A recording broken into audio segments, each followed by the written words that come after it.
que me honora, que Rodrigo Castro me ha hecho, y agradecer la presencia de vosotros.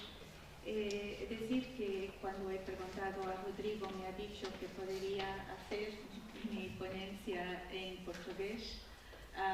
Lo haré, intentaré hablar despacio para que pueda haber comunicación.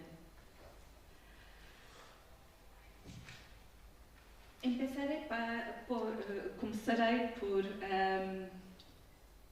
uma parte de um poema de um poeta italiano, Francesco Napo, que diz: a pátria será quando todos formos estrangeiros. Neste texto, procurarei articular a questão da vida dos homens infames, exílio, corpo e política, com aquilo que é o espaço de fronteira e a arquitetura heterotópica da imobilização no espaço europeu. A atenção a um ruído surdo da história que vem do fundo da batalha desenhou o interesse de Michel Foucault pelos jogos de poder, que não possuem o estatuto reconhecido dos grandes problemas filosóficos. Os jogos de poder em torno da loucura, da doença, ou os jogos de poder em torno da delinquência, da penalização, da prisão.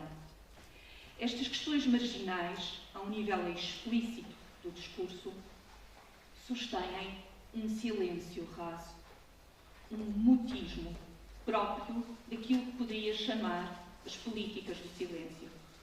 São essas lutas marginais no interior dos jogos de poder que merecem uma cuidada atenção no pensamento Foucaultiano. Isso, como escreve no pós-fácil L'Impossible Prison, numa sociedade, os núcleos de intolerância merecem uma grande atenção, tanto do ponto de vista da reflexão histórica, como do ponto de vista da análise política. Todas estas questões marginais a uma reflexão teórica são questões que tocam profundamente a vida cotidiana. Elas evidenciam problemas, a loucura, o crime, o sexo, que, sendo experiências limite, sublinham a íntima ligação entre as experiências limite e a história da verdade no Ocidente. É a partir das margens das sociedades ocidentais que Foucault procurou pensar o espaço do poder político. Isto porque, politicamente, uma sociedade se define pela relação que estabelece com todos aqueles que não estão absolutamente nem no seu interior, nem no seu exterior. Aqueles face aos quais experiencia os seus próprios limites. Diz Foucault: c'est illusion de croire que la folie nous parle à partir d'une extériorité absolue. Rien n'est plus antérieur à notre société. Rien n'est plus antérieur aux effets de son pouvoir que le malheur d'un fou ou la violence d'un criminel. Autrement dit, on est toujours à l'intérieur. La marche est un mythe. La parole du dehors est un rêve qu'on ne cesse de reconduire.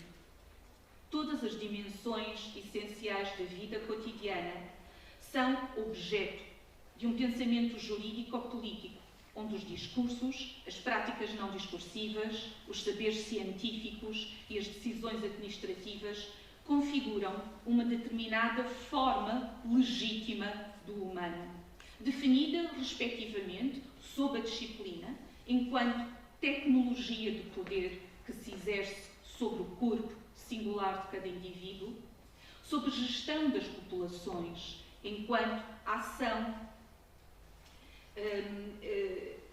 exercida sobre o corpo social e sobre o governo de si, enquanto ação exercida pelo sujeito sobre o seu corpo particular. Trata-se de um poder sobre a vida, sobre o corpo singular dos indivíduos, sobre o corpo social das populações, sobre o corpo particular do sujeito. Deste modo, para Foucault, nada é mais material mais físico, mais corporal que o exercício de poder. Assim, através de uma analítica de poder, Foucault deseja romper este silêncio secular que envolve os corpos e encontrar as palavras que lhe permitam dizer a história das experiências limite que constituem justamente as margens da narrativa histórica ocidental. Numa entrevista intitulada Foucault étudie la raison d'État, onde aborda o tema da manipulação da vida dos indivíduos pelo Estado moderno, Foucault afirma: este jogo entre a vida e a morte é um dos principais paradoxos do Estado moderno. Na entrevista La torture, c'est la raison, Foucault enuncia um desejo no avesso daquilo que Benjamin havia enunciado: escrever a história dos vencidos. Procura então desencadear uma luta contra esse esquecimento, contra uma estratégia da história que remete para o silêncio as palavras, os sonhos, os desejos daqueles que não são enquadráveis na fronteira de uma normalidade social.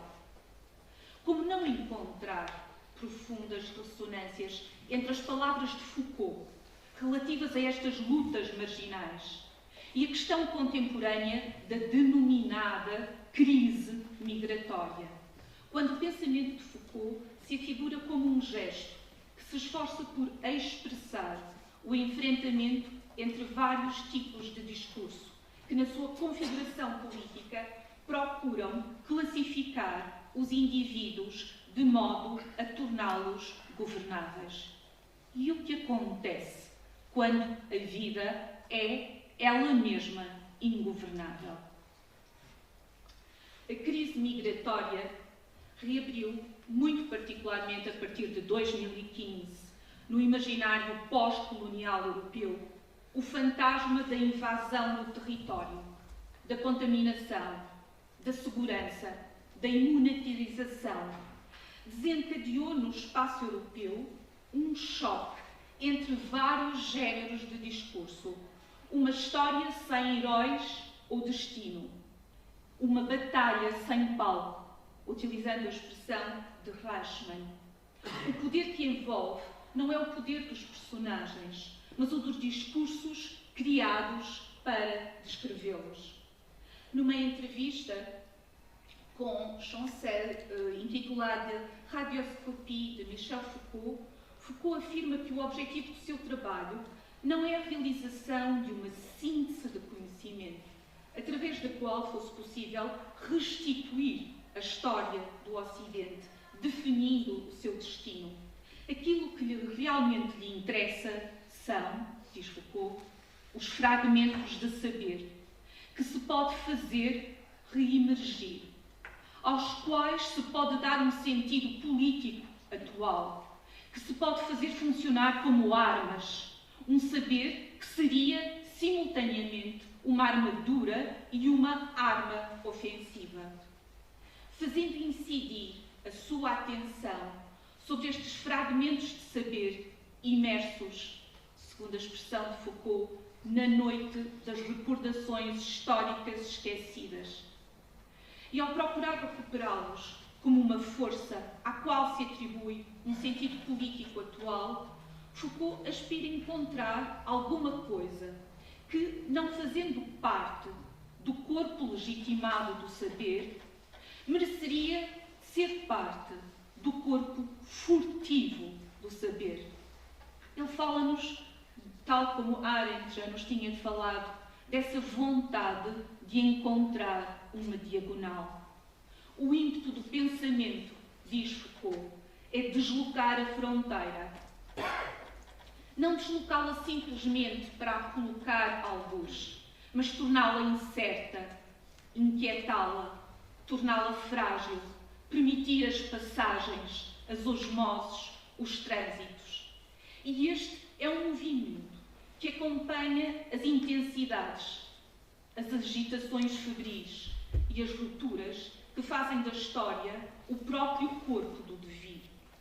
Aí reside aquilo que Foucault designou como o ruído surdo sobre a história, ou o murmúrio das palavras ditas, ou ainda um murmúrio obstinado de uma linguagem que falaria sozinha. É exatamente esse murmúrio de uma linguagem que fala sozinha, através de corpos que são eles mesmos arquivos, mas arquivos efêmeros, os corpos dos refugiados, dos migrantes que chegam à Europa, que eu gostaria de pensar convosco, a partir também de uma noção que é a noção de heterotopia Foucaultiana. Há uma reverberação estranha que atravessa a forma dos discursos criados para descrever aquilo que num texto de 1977 Foucault denomina a vida dos homens infames, em tempos históricos diferenciados, hoje, como a antologia dessas existências obscuras, de todos aqueles que morrem sem nome no maior cemitério que existe na Europa, um cemitério a céu aberto, o Mediterrâneo. E este trabalho que pretendo partilhar convosco parte de uma ideia essencial que é partilhada com Foucault, a necessidade de uma escrita da história que seja ela mesma um diagnóstico do presente. Como pensar desde dentro de um tempo presente. E a função deste diagnóstico do presente, que, como sabemos, Foucault vai buscar a Nietzsche, a função do diagnóstico presente, diz Foucault, não consiste em caracterizar simplesmente o que nós somos, mas, seguindo as linhas de fragilidade de hoje, chegar a compreender de que forma aquilo que é e como aquilo que é poderia não ser o que é. E é neste sentido, diz Foucault, que a descrição deve ser sempre realizada, segundo esta espécie de fratura virtual que abre um espaço de liberdade, entendido como um espaço de liberdade concreta, isto é, de transformação possível. Uma forma singular de dar a morte aparece hoje como um gesto surdo ao fundo das políticas migratórias europeias. Imobilização, paragem, interdição, espera, suspensão. A deslocação é um movimento vital que se torna um gesto criminalizado. A morte produzida pelas políticas migratórias dos Estados-nação europeus, pelo poder soberano de deixarem vida em espera nas fronteiras, dando a morte, suspensão e mobilização do tempo de cada vida singular, enraiza-se numa genealogia de gestos políticos que confrontam a lei às leis, o povo aos povos, os mortos aos mortos, os mortos, os nossos mortos e os mortos deles. A vida tem valores diferentes. Mortos, os seus mortos, refugiados, sem enterro nem celebração. A prática milenar da cisão do mesmo e do outro, referida por Foucault no prefácio a Les Mots et les Choses, desenha-se infinitamente através de novos dispositivos. Através do dispositivo muro-fronteira, estas vidas constituem-se pela reificação da sua visibilidade. Por um lado, enquanto objetos de um paradigma do olhar que apaga a singularidade de cada vida. Por outro lado, enquanto presas de uma forma arquitetónica mortífera da imobilização. A estranheza dos gestos, o distanciamento das formas de vida que invertem o reconhecimento sedentário de sentido, trazem a história desses seres humanos sob a forma de uma vida infame. Trata-se de um poder que se define pela genealogia política da história das caças ao homem. Fazer a história das caças ao homem é escrever um fragmento da longa história de violência dos dominantes. É fazer a história da tecnologia da predação indispensável à instauração e reprodução das relações de poder. O fechamento das fronteiras, a construção dos muros, o impedimento da passagem, a retenção, a suspensão da vida em zonas de espera, a criação de espaços heterotópicos de paralisação constituem dispositivos migratórios delineados pelos Estados-nação europeus, através dos quais se desenvolve um estado de imobilidade que se constitui como o resultado de uma função estratégica dominante, que num dado momento histórico pretende responder a uma urgência, a crise migratória, o fluxo migratório, como nomeiam, através, e utilizo a expressão de Michel Foucault no texto Le Jeu de Michel Foucault, através de um conjunto heterogéneo, comportando, enquanto dispositivo, discursos, instituições, formas arquitetónicas, decisões regulamentares, leis, medidas administrativas, enunciados científicos, proposições filosóficas, isto é, os elementos do dispositivo são constituídos pelo dito e pelo não dito. O dispositivo é ele mesmo a rede de relações que se pode estabelecer entre estes elementos. Desloquemos esta análise de dispositivo tal como o Foucault apresenta para a questão da política migratória no espaço europeu. Consideremos o exemplo da imobilização e suspensão da vida dos seres em deslocação nas zonas de fronteira, em campos de retenção, nas zonas de espera. Consideremos esse dispositivo que, num determinado momento, fez com que as medidas de imobilização e retenção aparecessem como um instrumento mais eficaz e mais racional a ser aplicado na atualidade ao fenómeno da migração em direção à Europa. O que produziu esse dispositivo? Um efeito. E um efeito que nos recorda um outro texto de Foucault, justamente sobre o jogo de poder. Um efeito que não havia sido previsto antecipadamente, que não tinha qualquer relação com uma astúcia estratégica de um qualquer sujeito meta ou transhistórico que o tivesse percebido e pretendido. Um dispositivo é sempre inscrito num jogo de poder, mas sempre ligado a margens de saber que simultaneamente nascem dele e o condicionam. Este dispositivo de imobilização produziu, paralelamente, e utilizo uma expressão de Foucault, um outro efeito que não havia sido previsto antecipadamente, que não tinha qualquer relação com uma astúcia estratégica de um qualquer sujeito meta ou transhistórico.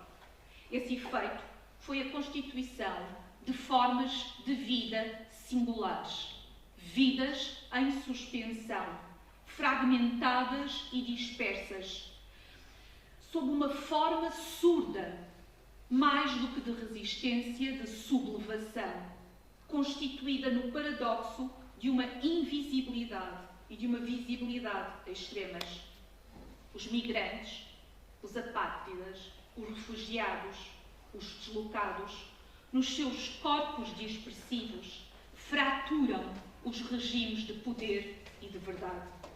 Eles são excêntricos em relação ao centro de um sentido político, social e económico convergente. Desde o interior de um espaço sedentário de racionalidade, a sua existência confronta-nos a um movimento no qual se fende o território linear da narrativa histórica.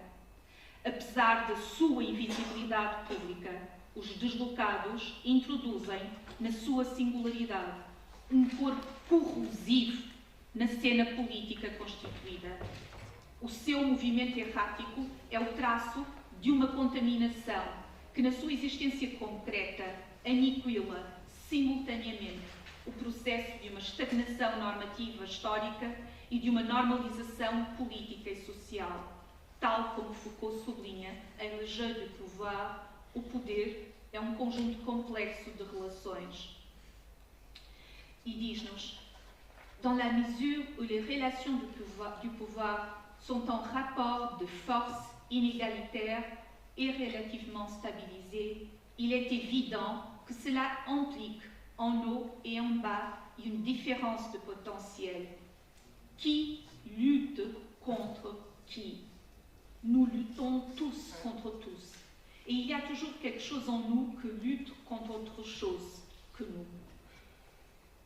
Em 1967, Michel Foucault apresentava perante um público de arquitetos numa conferência intitulada Des Espaces Autres os termos que ele aí utilizava para definir o emplacement que soam singularmente hoje. Diz-nos: ce n'est pas simplement la question de savoir s'il y aura assez de place pour l'homme dans le monde. C'est aussi le problème de savoir quelle relation de voisinage, quel type de stockage, de circulation, de placement des éléments humains doivent être retenus de préférence dans telle ou telle situation pour venir à une telle ou telle fin. Nous sommes à l'époque où l'espace se donne à nous sous la forme de relations d'emplacement. É justamente este espaço que se dá a nós, sob a forma de stockage, sob a forma de acumulação de corpos em espaços que são terras de ninguém, que se situam nos espaços da fronteira, que se situam entre os muros. Que eu gostaria de pensar convosco como se processa agora esta mesma forma heterotópica. Em Melilla, enclave territorial espanhol no norte da África, um dispositivo migratório, a barreira muro de 6 metros de altura de arame farpado entre a Espanha e Marrocos, constitui-se sob a forma de um espaço de exceção, que se define sob a forma de interrupção do movimento e de imobilização dos corpos. A paragem, a barragem, o fechamento das fronteiras. Aqui, a experiência do espaço e do tempo manifesta-se sob a forma de suspensão da vida. Uma singular heterotopia desenha-se pela justaposição de diversos espaços num só lugar real, de diversos emplacements que são incompatíveis entre si. No espaço da fronteira, os corpos confrontam-se com arquiteturas violentas. O muro, a barreira, que impedem a circulação pelo ferimento do corpo até ao osso.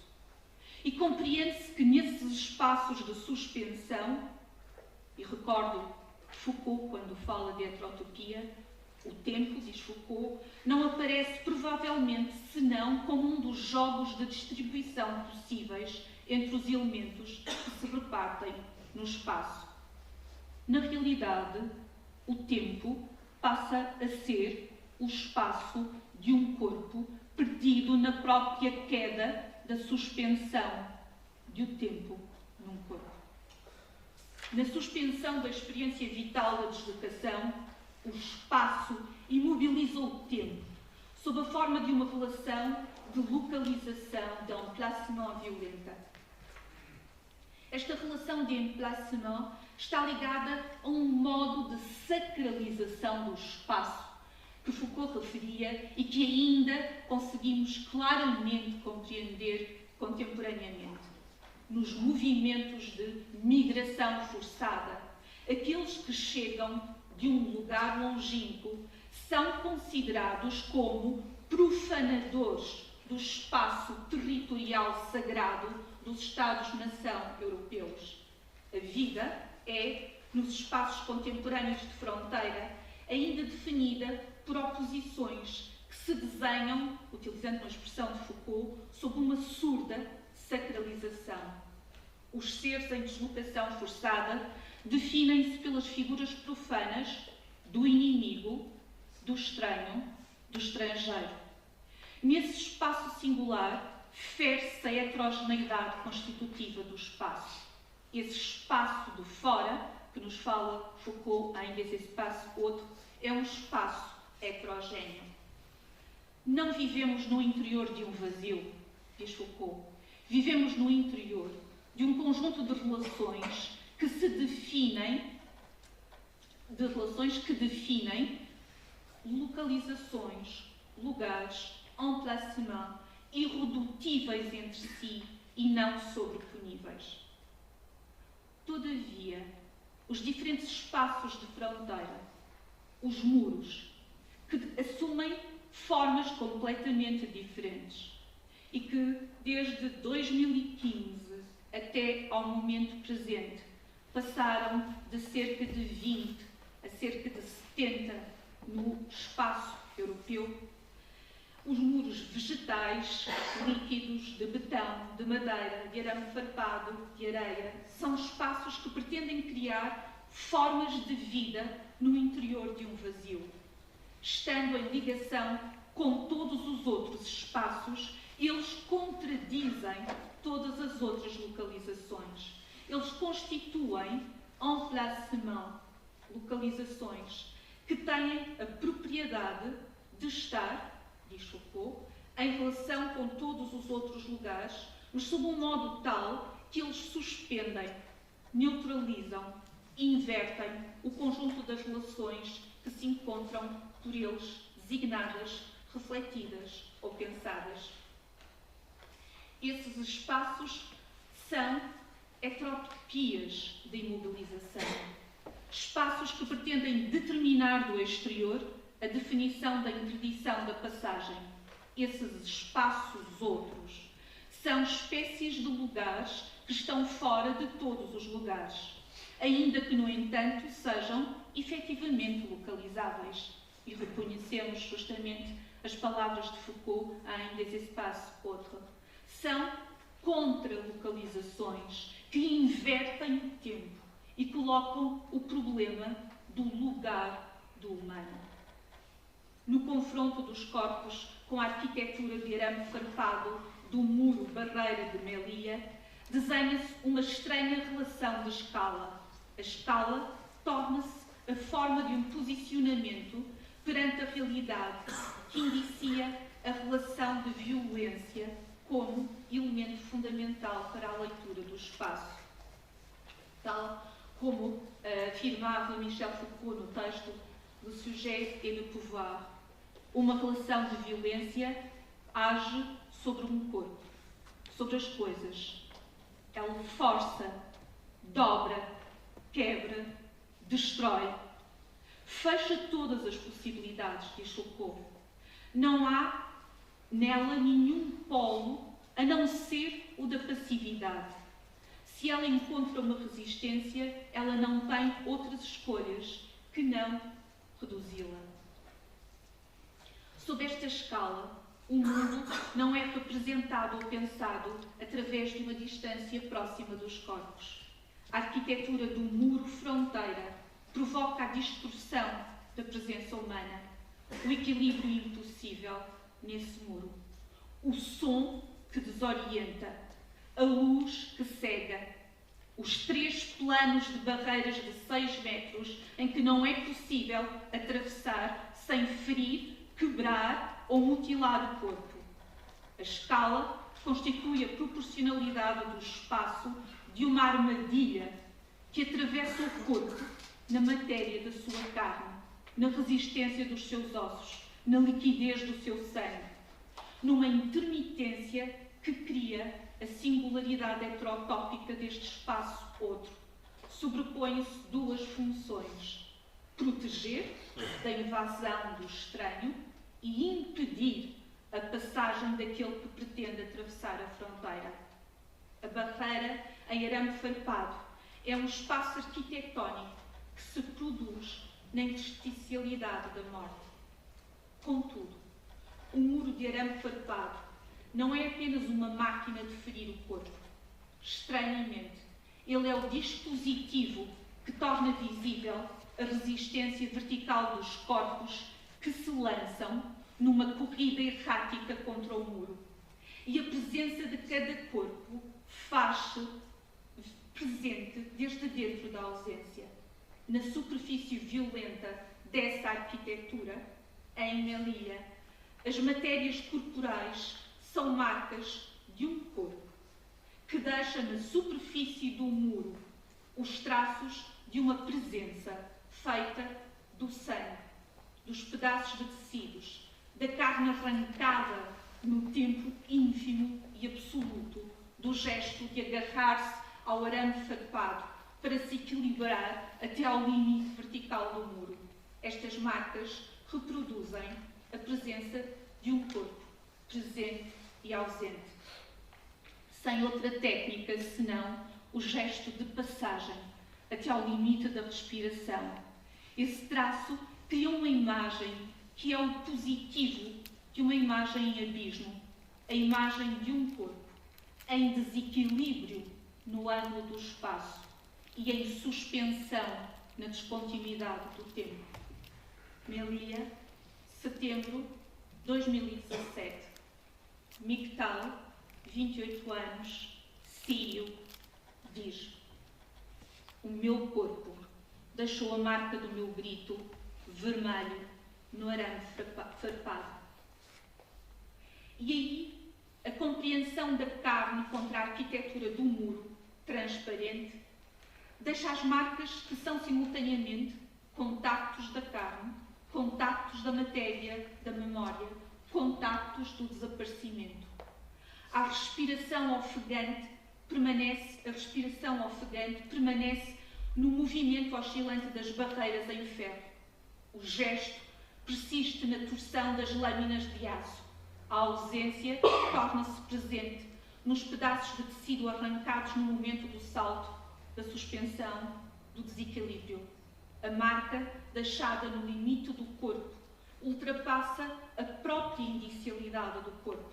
Ela torna-se força imperceptível de uma singular escrita dos corpos, dos movimentos e das coisas. E recordo-me de Foucault: o que escapa à história, diz ele, é o instante, a fratura, a ferida, a interrupção. A graça corresponde, do lado dos homens, à sublevação e não à revolução. A revolução organiza-se segundo uma economia interior ao tempo.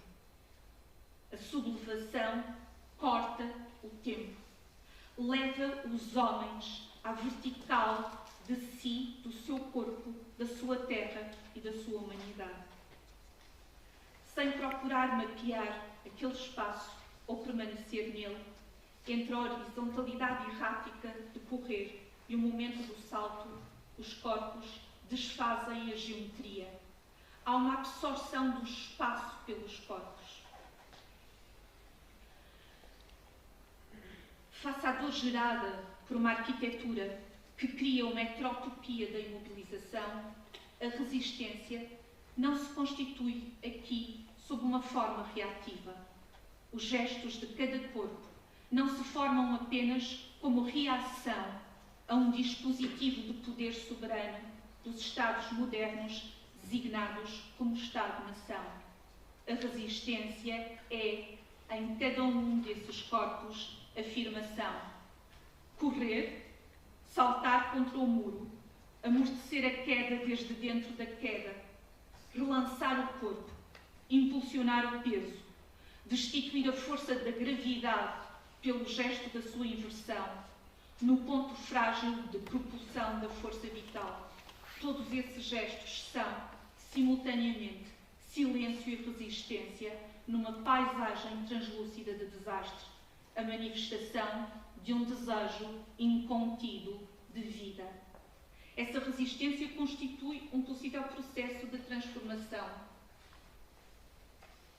e materialização da política através da criação de modos de subjetivação política que não tinham existência até ao momento de inscrição desses gestos no corpo do mundo, tal como sublinha Foucault em Les Espaces Autres e em Hétérotopie. Não existe um espaço homogéneo e vazio. Que um corpo em movimento, o espaço de fora é atravessado por um espaço do dentro. Em Espace Autre, diz Foucault, não vivemos num espaço homogéneo e vazio, mas pelo contrário, num espaço que está carregado de qualidades, num espaço que está assombrado de fantasmas, o espaço da nossa percepção primeira, o espaço dos nossos sonhos, o espaço das nossas paixões, detêm em si mesmos qualidades que nos são intrínsecas. Setembro de 2017. Melilla. Um corpo lança-se contra o muro, como quem rompeu as leis físicas da gravidade. Um corpo funâmbulo, um corpo que inverteu o lugar da terra e, ao mesmo tempo, tem um peso. Ele desencadeia um movimento que embate contra o movimento. Um muro em vibração, a queda, o som dos alarmes, a luz dos projetores, o golpe, como lhe chamam, la frappe, é quase golpe de morte. Procura uma outra forma de inscrição na superfície de um território violentamente instável. Mas no gesto do salto contra o muro, nada se estabiliza, senão a eclosão de uma singular heterotopia. Uma heterotopia do medo, da fúria, do desejo. O corpo é ele mesmo uma heterotopia. Desarticula-se a crença quando o gesto se devora a si mesmo, ao configurar-se como o signo do medo. Em cada gesto são colocados em tensão materiais de arquivo. Estes materiais de arquivo são memórias de tempos em fulguração, de dores, de gritos, de impoder, de cólera, de lugares e de não lugares, aos quais nunca será possível regressar, e outros materiais que ainda não possuem qualquer identificação. O gesto que se segue ao gesto seguinte é uma intuição. A intuição do poder nascer do lugar estranho e íntimo à vertigem dos movimentos, à amnésia do tempo anterior, para poder sobreviver. Intuições de um gesto sem medida que absorve todos os gestos. Há nesses espaços uma disposição do corpo para lutar contra a força da gravidade e, paradoxalmente, aliar-se a ela, de forma a dela fazer nascer uma elevação, a suspensão do corpo num espaço que é uma matéria imprecisa, desenha, nas palavras de Deleuze, relações de força que se exercem sobre uma linha de vida e de morte que não cessa de se dobrar e de se desdobrar. O que significa que nestes gestos, nos gestos destes corpos, se definem novas possibilidades de resistência. Diz Foucault, num texto que se intitula Non au sexe roi, esta resistência não é uma substância, não é anterior ao poder que encontra, é coextensiva e absolutamente contemporânea, o que significa que não existe uma qualquer anterioridade lógica ou cronológica da resistência. O par resistência e poder não é identificável ao par liberdade-dominação. A resistência não é uma imagem invertida do poder. Ela deve partilhar as mesmas características do poder. Diz Foucault, para resistir, é necessário que a resistência seja como o poder, tão inventiva, tão móvel, tão produtiva como ele, que como ele ela se organize, se coagule e se cimente, que como ele venha de baixo e se distribua estrategicamente. Na adaptação singular de um corpo, esse mesmo corpo de Migdal que se lança contra o muro, entre uma história que se reprime e a vontade de enfrentar a asfixia do dia, uma heterotopia é criada pelos corpos singulares, que através dos seus gestos abrem espaços outros, que transformam e fraturam a forma hegemónica de definição de um território. Na inclinação da luz, o peso de um corpo converte-se em potência de um gesto conciso e inacabado. Nesses gestos há uma intuição vital, a impossibilidade de uma história definitiva e o reconhecimento de que a nossa história nos escapa sempre. Esses gestos desenham a coreografia de uma singular genealogia do desejo, o desejo de passagem, o desejo do movimento, o desejo da vida. Trata-se de um desejo que se torna ato político, pois desde o corpo de cada indivíduo, os gestos que persistem, o equilíbrio sobre as lâminas de ferro, a respiração em perda, a cegueira pelos projetores, o som agudo dos alarmes perfurando os tímpanos, dão origem, na sua insubmissão, a singulares formas de resistência. Estes corpos, os corpos daqueles que procuram entrar no espaço territorial europeu, são corpos sismográficos. Um gesto de resistência torna-se, pela sua potência, a forma sensível de uma afetação do território. E essa potência é, na sua imanência, uma força política, desde o espaço mortífero do impoder. Os gestos dos corpos em desequilíbrio contra o muro são a afirmação de um espaço vital de potência política. E termino recordando algo que Foucault nos diz. Talvez pudéssemos conceber que ainda existe para a filosofia uma possibilidade de desempenhar um papel em relação ao poder, que não seria nem um papel de fundamentação ou de recondução do poder. Talvez a filosofia possa desempenhar ainda um papel do lado do contrapoder e possa dar-se como tarefa analisar, fazer visível, intensificar as lutas que se desenvolvem em torno ao poder, as estratégias dos adversários nos seios das relações de poder, os núcleos de resistência, sob a condição de que a filosofia deixe de se colocar a questão do poder em termos de bem e de mal e o faça em termos de existência de uma vida.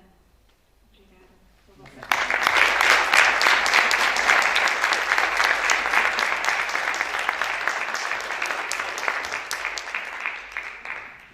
Gracias, Eugenia. Bien, bueno, disponemos de un tiempo para preguntas, el debate. No sé si alguien quiere intervenir. Sí, Jorge. Bueno, Ignacio, tu discurso es no menos seductor el de Foucault. Los libros están maravillosamente escritos, pero quizás lo que se expone aquí sea otra cosa que esté más allá de esta seducción. Me interesa más lo que ofreces, quizás, no sé muy bien cómo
pensar la teorización del poder que vemos en Foucault para también la libertad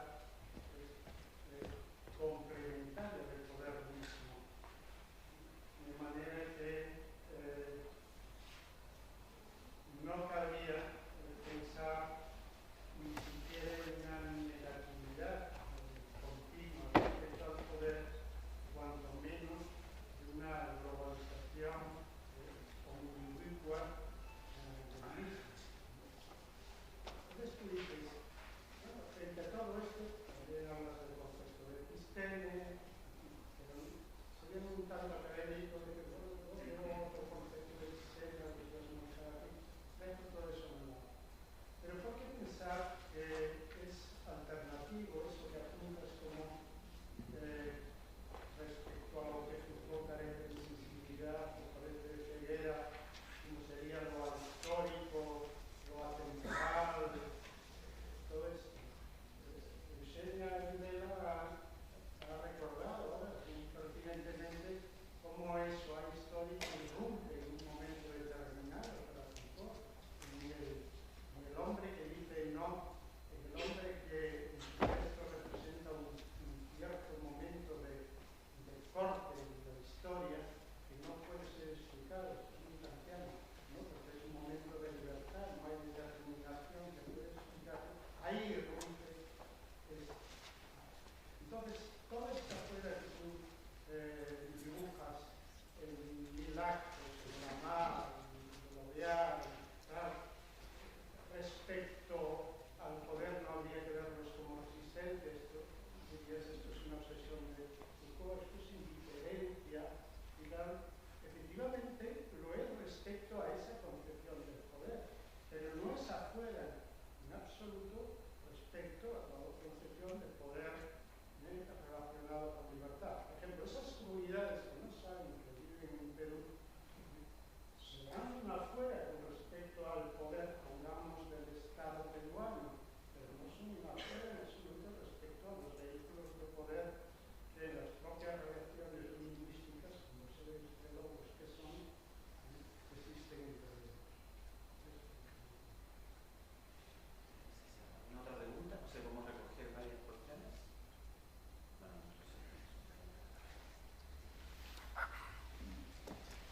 Bueno, a ver. ¿Se oye? Sí. A ver, que a mí me gustó mucho, porque hacía años que no lo hacía, intentar ordenar mi parcial lectura de Foucault. Me gustó mucho. Más que nada para explicarme a mí mismo y situarme ante una serie de cuestiones que andan por ahí. Me llamó la atención en prácticamente todo lo que leí. Tengo más dudas sobre la inquietud de sí, pero también alguna. Pero me llamó la atención que en todos los textos que leí repasé, bueno, un pequeño volumen de textos muy significativos, frente incluso simplemente a Deleuze, las reticencias, la cortedad, el canon ilustrado, Foucaultiano frente a afirmaciones que en Deleuze, por ejemplo, son constantes. Por ejemplo, hay pocas... El Deleuze es constante en épocas muy distintas y en periodos muy distintos, y no es políticamente menos virulento que Foucault. De hecho, este maravilloso texto y terrible texto llamado Post-Scriptum, que me parece a mí que no es un bestseller mundial, no sé por qué razón, va más allá aún que Foucault en cuanto a la descripción de la microfísica capilar de los poderes que nos gobiernan, sin muros, más por el tiempo, Eugenia, que por el espacio, o sea, que llega tan lejos como Foucault en tal, pero después, en el orden ontológico, claro, tiene un montón de tópicos, de afirmaciones potentes, del que es dificilísimo encontrar Foucault. Por ejemplo, ¿dónde encontramos en Foucault algo parecido a la afirmación de una eternidad que coexiste con la más breve duración? ¿Dónde? ¿Dónde encontramos esta constante afirmación del acontecimiento? Que puede consistir sencillamente en que llueve, y esta lluvia, idiota, como todas las cosas que ocurren, nos libera de buena parte de nuestras paranoias. Paranoias, preocupaciones, afecciones, cárceles en las cuales casi siempre estamos.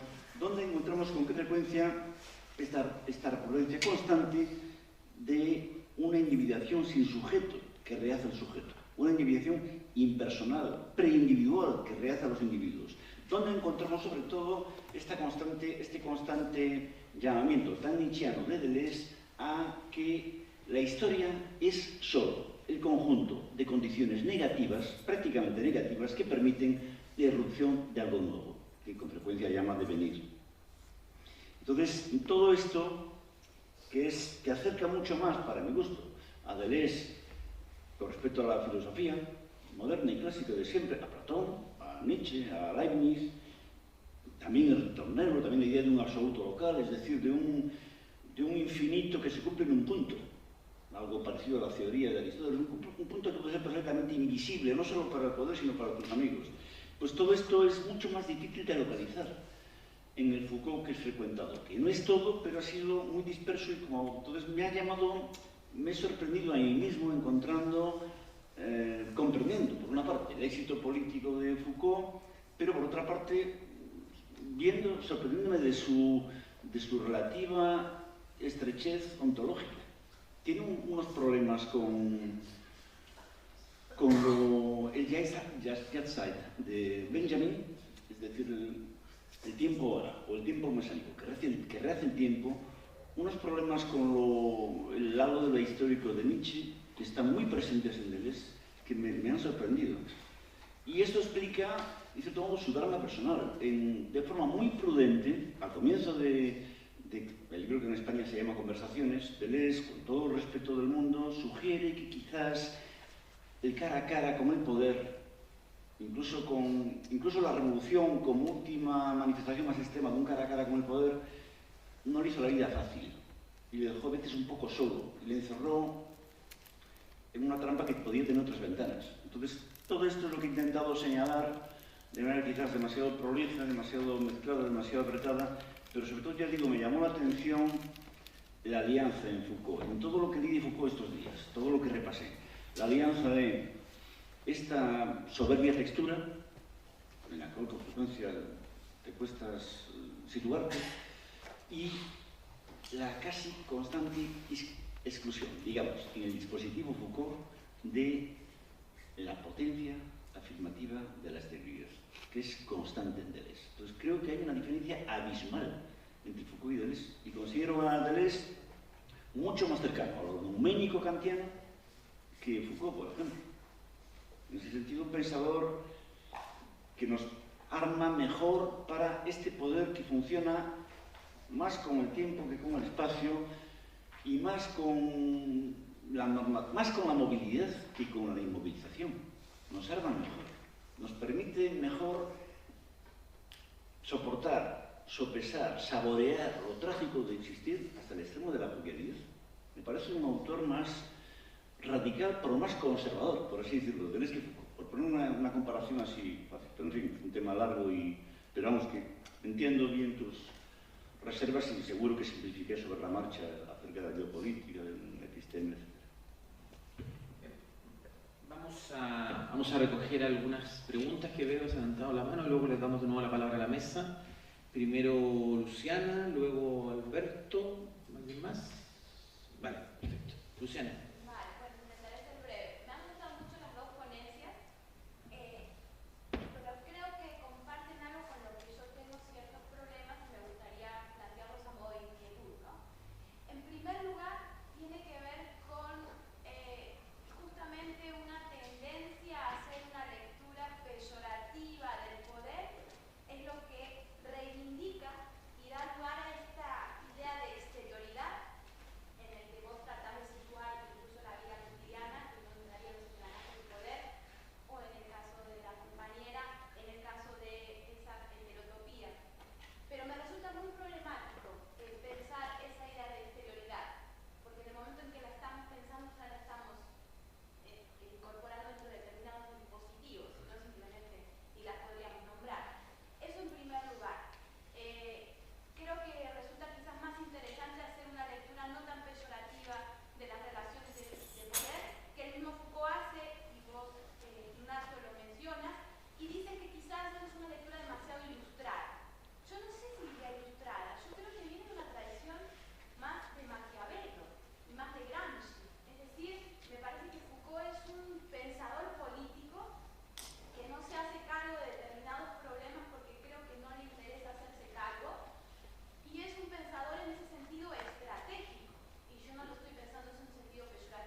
Alberto.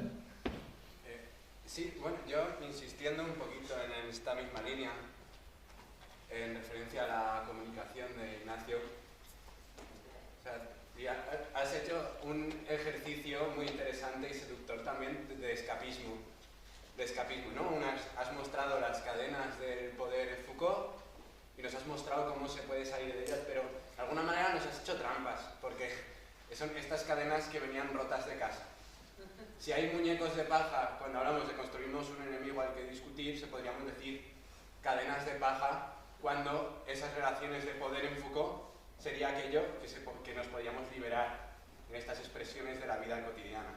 ¿En qué sentido? Sobre todo, hay en el momento, en ese uso de la omnipotencia, de la biopolítica, bueno, que coincido con el primer comentario, entonces no hace falta insistir, hay hasta 5 o 4 acepciones de biopolítica en Foucault. Una hace referencia a cortes históricos de las praxis gubernamentales vinculadas a la praxis de gobierno, a la emergencia de la estadística, problemas que están vinculados al alcantarillado y la producción de zonas comerciales en el centro de las residencias urbanas, que poco o nada tendrían que ver con aquello que discute Deleuze. Pero, por último, o sea, me gustaría, y con algo de malicia benévola, ¿no? La misma que creo que has utilizado con Foucault, darle la vuelta a tu ejercicio, que creo que Bourdieu lo llamaría algo así como subir una escalera de la academia y después tirarla.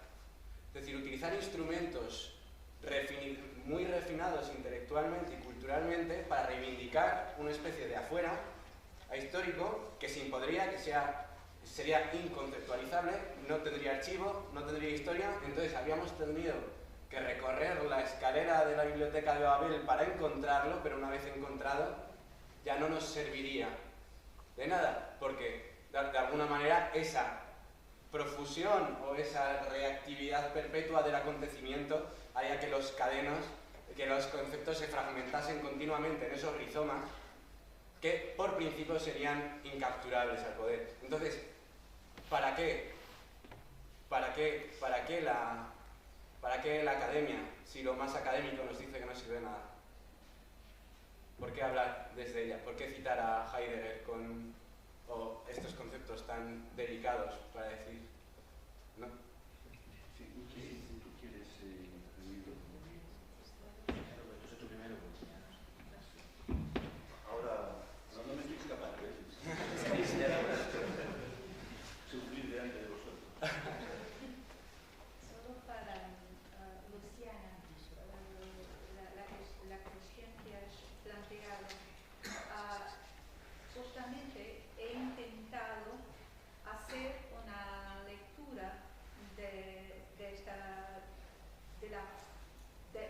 de las relaciones de poder como fuerzas que no son de forma ninguna negativas, pejorativas.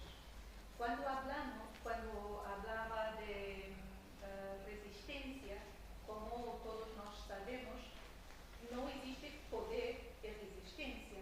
Lo que existe son relaciones de poder que se tensionan entre una forma de dominación y una forma de resistencia posible y que se van reestructurando, reconfigurando entre sí.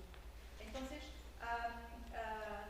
no existe esa lectura peyorativa ni una dimensión de exterioridad. La exterioridad viene justamente cuando Foucault, y me circunscribo a 3 textos que además Foucault no desarrolla después la cuestión, 3 textos donde él habla de heterotopía.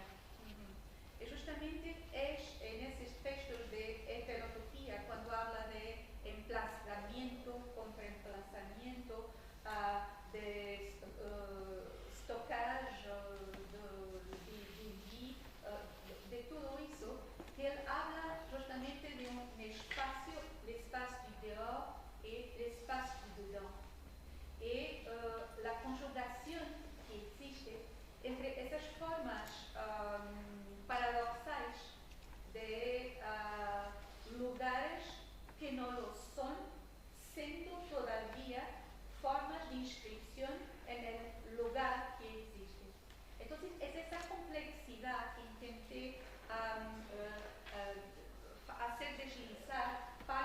determinadas realidades como las realidades muy concretas de los espacios de movilización en las fronteras en Europa.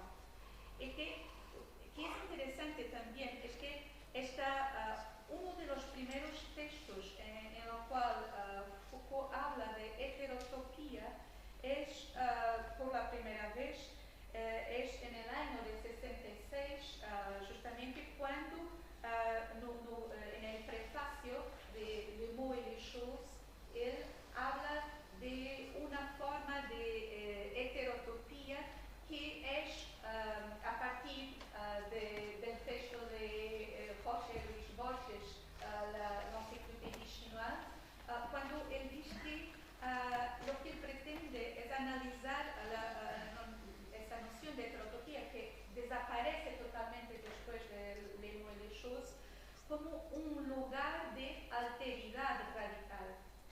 Ese lugar de alteridad radical. Un espacio que por eso mismo es imposible de inscribir en una localización racionalizable. Él lo dice ahí. Es interesante cómo ese espacio que inicialmente heterotopía era el espacio inclasificable de la risa, que venía de esa enciclopedia, aquí poco a poco y en los textos que son los textos del año siguiente, de 67, los textos de des espaces autres o de la conferencia radiofónica Heterotopie, en que él apenas ha dejado publicar en el año de su muerte. Estos textos solo los hemos podido leer en 84 en realidad. Es que en ellos no hay la cuestión de interior o exterior en su radicalidad face al poder. Lo que existe es algo que es interesante pensarlo, próximo también de una idea de Carl Schmitt de estado de excepción. Esa idea de excepción, de un espacio que es un espacio de excepción. Pero lo que he intentado, Ignacio, justamente, es que mostrar cómo la reiteración de la noción de espacio que ocurre ahí es una reiteración de una noción que trae el tiempo como la fuerza mayor posible de una consistencia de la vida. Y por tanto, como un elemento fundamental el mismo del poder. Y un tiempo que es un tiempo que se constituye en el gesto singular de un cuerpo que intenta reconstituir el dibujo de su propia vida. Entonces, es algo que no es de forma alguna una lectura peyorativa del poder, es comprender que en esos cuerpos singulares, únicos, inasimilables, que llamamos refugiados, que el nombre refugiado es la forma más simple de transformar en un concepto abstracto toda una serie de historias singulares y de vidas únicas, es que lo que vemos en esos espacios cuando ahí estamos e intentamos comprender lo que ocurre, es esa creación de un cuerpo singular, él mismo, en una tierra de nadie, como un espacio heterotópico que se constituye heterotópicamente como tiempo único, inasimilable de una vida, por cualquier forma de poder entendido como dominación. Era un poco eso que intentaba hacer.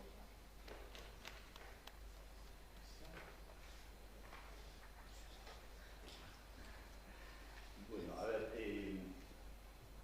varias cosas. Primero, yo creo que hay en contra de nuestra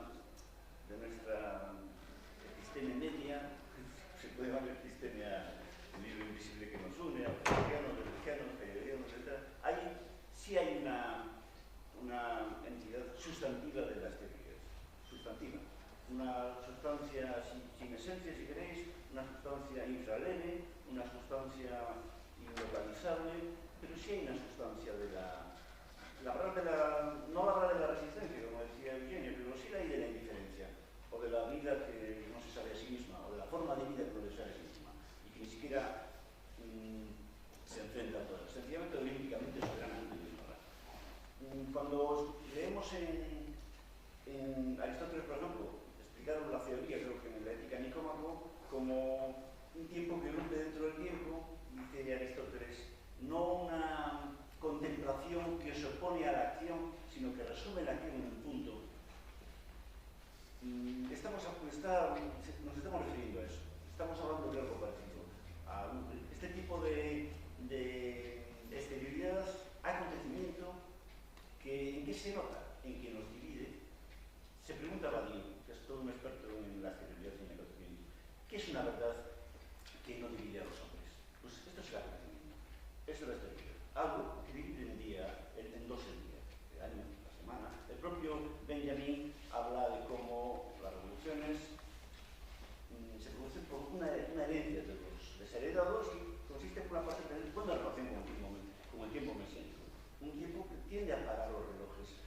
Benjamin comenta cómo en cierto momento de la Revolución Francesa, sin ponerse de acuerdo entre sí, los revolucionarios disparan contra las torres para reiniciar un poco el tiempo, la cuenta del reloj. Entonces, esto es un poco aquello en lo cual está constantemente Deleuze y otros, donde yo veo más débil ontológicamente la posición de Foucault. Más estratégica, sin duda. De ahí su enorme éxito, cuando tengo envidia, y sobre el cual le preguntan a Deleuze si tiene envidia. Pero ¿cuál es el problema de la estrategia? La estrategia está endeudada a lo que llamaría Simone Weil el mito de la cronología. Una estrategia mía aquí es un cálculo para ver. Entonces, claro, hay algo muy distinto a la estrategia. Y incluso hay un poder distinto a la estrategia. Hay poder de la lágrima, hay poder del silencio, hay poder de la retirada, hay poder de la continuidad, hay poder de la tristeza. La tristeza tiene un enorme poder, es una arma de destrucción masiva. Entonces, hay múltiples mecanismos en lo humano que son algo muy distinto a una estrategia, que siempre está encadenada a lo que culturalmente es el capitalismo, aunque sea el reverso del capitalismo, quiero estar en el del capitalismo. Entonces, creo que tenemos una mano a la estrategia, debe ser acerada esa mano de la estrategia, y tenemos otra mano apoyada, y uno no tiene por qué entender lo que hace la otra mano apoyada en algo muy distinto a la estrategia, que es la recepción para lo que irrumpe sin ser llamado. Y es lo que hace nuestras vidas, este acontecimiento sin sujeto que nos convierte en menos patéticos. Y tener las dos manos en lo estratégico, que es un poco lo que acusa Foucault, digamos, es, bueno, pues de alguna manera ser un maravilloso reflejo de los poderes que se ven. Cuando hay poderes muy distintos, que no tienen nada que ver con el orden cronológico, estratégico y demás. Pensad que no solo Badiou, sino que en muchos autores de estos siglos, también en Badiou, por cierto, los más maravillosos, breves y contundentes libros políticos de Badiou es la ética, pero el propio Sócrates los indica continuamente, y esto está en Leibniz y vuelve en Nietzsche, que cara a cara como político se supera con una, digamos, se envuelve con una postura ética que mira de frente a los ojos del traje. Y creo que en ese sentido Sócrates sigue siendo un ejemplo. Sócrates, no muy citado por cierto, cuidado, sigue siendo un ejemplo de cómo se puede hacer cualquier cosa de apenas, siendo capaz de buscar una metodología. No estoy hablando de principio, estoy diciendo sencillamente que lo ético, de alguna manera, lo ético que mira que puede con el político en cualquier caso. Entonces, me hablabas tú, Alberto, de, pues sí, tiene que ver con una escalera que hay que tirar a la fin, sí, claro. Si además si no es la academia es otra cosa. La escalera de la estrategia hay que atravesarla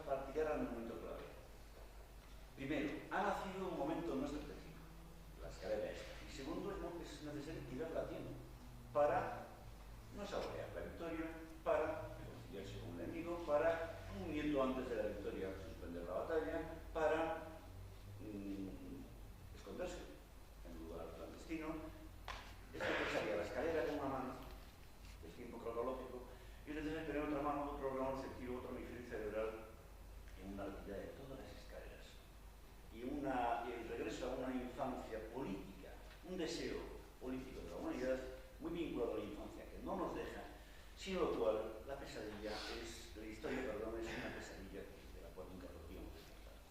Y creo que en relación a esta salida, si queréis, mesiánica o política, no sé cómo llamarlo, de la pesadilla que es la historia, Deleuze es un arma más acerada que Foucault. Salvo que yo, es posible, no haya entendido mucho del mundo video. Pero vamos, conste que en ningún momento he intentado cerrar un poco el archivo de los gestorios ya no útiles para el presente. Simplemente me ha parecido que todo su despliegue es portentoso para localizar algo que nos dice. Es importante para sobrevivir a esos tiempos de infamia sin rastro. ¿Qué? Sí, Yolanda. No, solo para el tema que sería Bolivia, sobre lo que el gesto como un arma, el gesto como resistencia, en Foucault, porque pienso, tú dices que a través de los gestos se abren otros espacios, colocando el caso concreto, claro. Pero yo ya pienso que tú trabajas también con Nietzsche, me gustaría oírte en esta parte de los gestos sobre Krosowski, apropiado por Raúl Ruiz, el cineasta Raúl Ruiz, donde el gesto es justamente lo que vuelve en el eterno retorno. El eterno retorno sería la vuelta de los gestos. Solo me gustaría oír.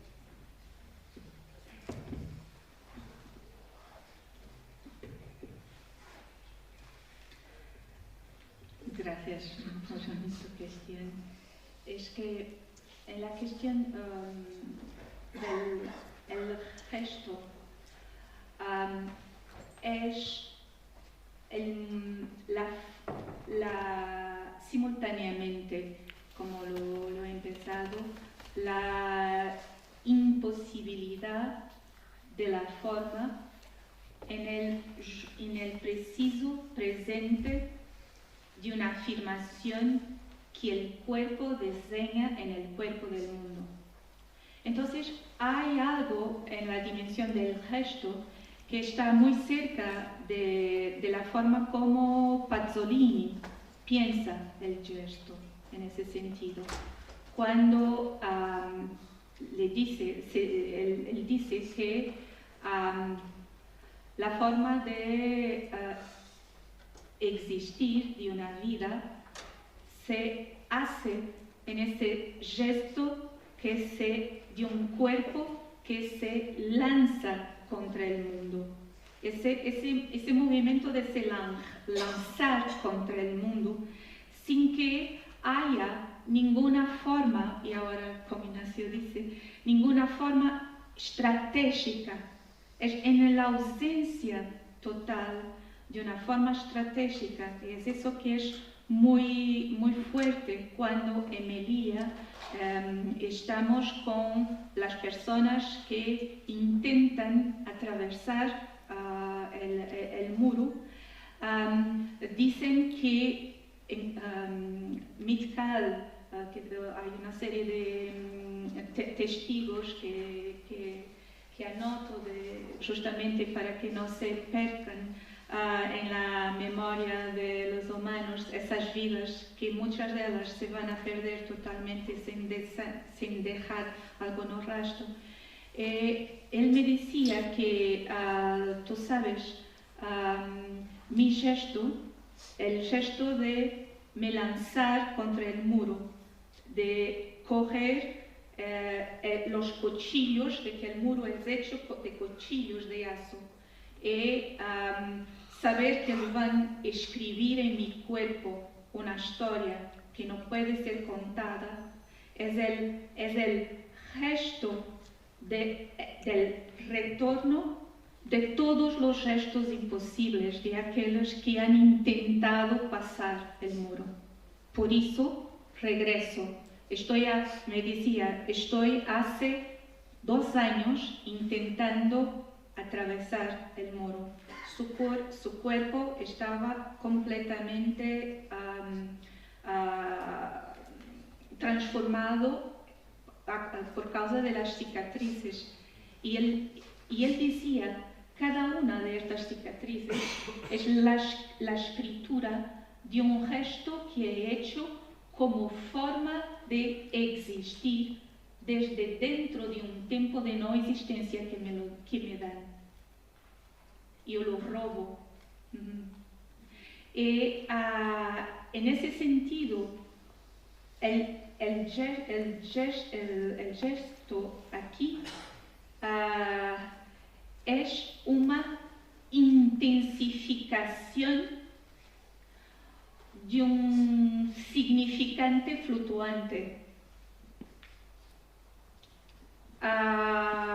Y es justamente porque es un significante fluctuante que él nos da a ver aquello que no podremos de forma alguna traducir discursivamente. El gesto es la intensificación de una fuerza del pensamiento que atraviesa el cuerpo de cada uno de esos hombres y mujeres. En ese sentido. Bueno, vamos a concluir la mesa aquí y anunciándoos que en unos 10-15 minutos, bueno, a las 18:15, se va a realizar la siguiente actividad del Congreso, que como sabéis es la presentación y debate sobre el libro Foucault y la historia de la filosofía. Muchas gracias.